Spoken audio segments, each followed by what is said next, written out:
Today ay papakita ko ninyo kung saan kanyang collection ating mga in-unbox na Beyblade.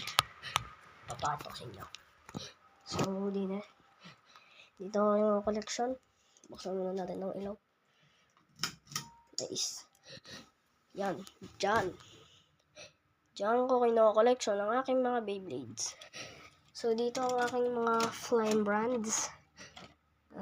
Mga Flame brand kasi wala pa ang Tangartom at MQ. Ay. Basta. Yan. Mga launcher sa ilalim. Nilagyan ko siya ng karton kasi nasuot sa butas. Andiyan ko nilalagay yung mga launcher. Pero ito guys, hindi ko nga pala nandun sa inyo. Sira. Ano? Sira siya. Glino ko lang ng super glue. Ito.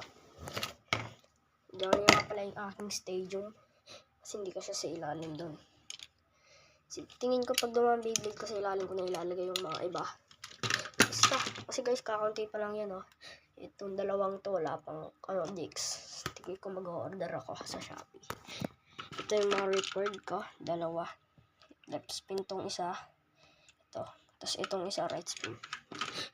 Yung record isa lang. Tapos ito yung sparking launcher ko. Jeez.